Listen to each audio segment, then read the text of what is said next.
If you can get away with killing a president, you can get away with anything. And sure enough, Richard Nixon is in the middle. It goes back to 1959, when Vice President Nixon oversaw Operation 40, a CIA hit squad out to kill Fidel Castro, who just seized power in Cuba. After JFK was elected, Operation 40 agents joined a failed invasion of Cuba at the Bay of Pigs. According to these papers, JFK refused to try again, so the Operation 40 gang decided to kill JFK. They figured they'd point the finger at Castro and get rid of him for good. This gets even wilder, people. These documents link the killing of JFK to Watergate. How's that? Well, there was this Operation 40 back in the 50s that Richard Nixon was in charge of that had E. Howard Hunt, Frank Sturgis, all the same cast of characters that ended up being involved in the Watergate break-in. These guys are working for the committee to re-elect the president. In those days, the aptly named Creep. They were an assassination team back in the 50s. Nixon leaves office, is in the private sector for 8 years, but these guys kept on operating. Comes 1972, up comes Watergate. I think Nixon was set up on Watergate by these same people that these documents now link to JFK. But why would they want to do that to Nixon? Nixon had asked the CIA for all documents dealing with the Kennedy murder, and I think that these rogues in the CIA did not want Nixon sticking his nose into the JFK murder 8 years after it happened. So, Governor, where do we start on this? Well, I'm going to go talk to somebody that knows a lot about it, but unfortunately he's dead. Not that that would stop you. The man who knew more than anyone about the forces behind the JFK assassination was Air Force Colonel L. Fletcher Prouty. Prouty worked in the Pentagon as a military liaison to the CIA. He died in 2001. But he left his secrets with a man named Len Osanek. Osanek got Prouty to record hundreds of hours of testimony on video. I need to know about the CIA, the Secret Service, the Pentagon, the Russians, as well as the Cubans. I had no doubts that the murder was a carefully planned job. Remove the protection, you're going to have somebody assassinated. And it was evident in the area of Dallas that the Secret Service coverage either didn't exist, was at a minimum. It was a major, controlled coup d'etat that was absolutely effective. Fletcher Prouty backed those CIA documents, but he also took the investigation in another direction, back to Lee Harvey Oswald. Which means that he had been with the CIA. Oswald was a patsy, no question about it. And that the murderers were professionals that I knew existed.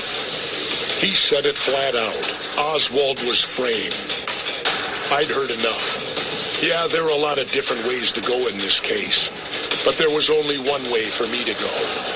I was headed to Dallas. The Warren Commission. The new president, Lyndon Johnson, set it up a week after the assassination to investigate the killing. The report concluded Lee Harvey Oswald acted alone.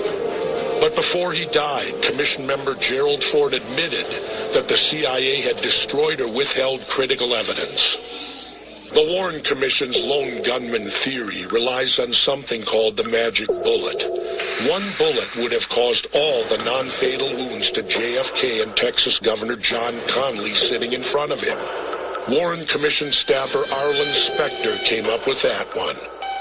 What do you know? He wound up a senator.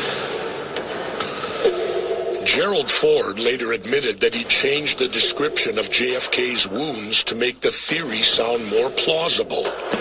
He wound up president. You help the Warren Commission in the cover-up, good things can happen. The 6th floor of the Texas School Book Depository, where Oswald allegedly fired the shots is now a museum. The museum presents the Warren Commission's version of events. How come we can't ever get into the real shooter nest? Preservation.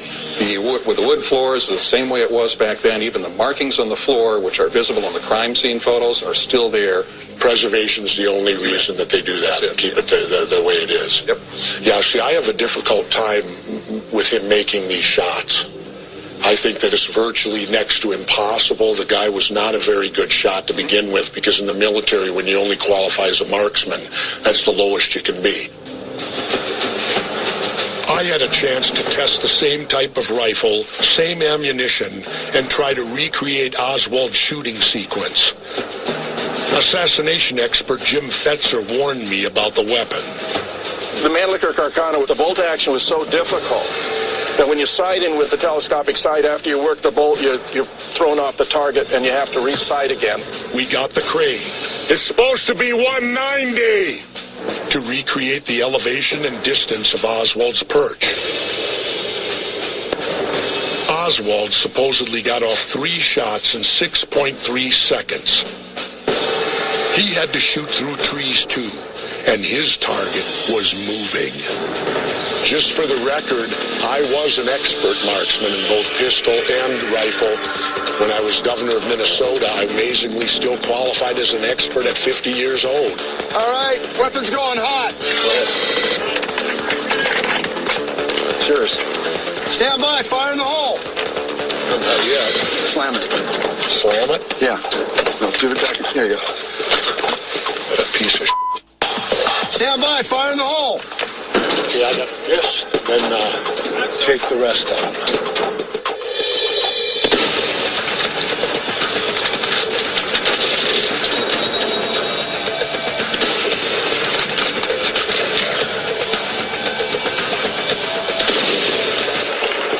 How fast? 11:17. Well, let's go again. The Mannlicher is so cheap and hard to work, there's no way Oswald could get off 3 shots that fast.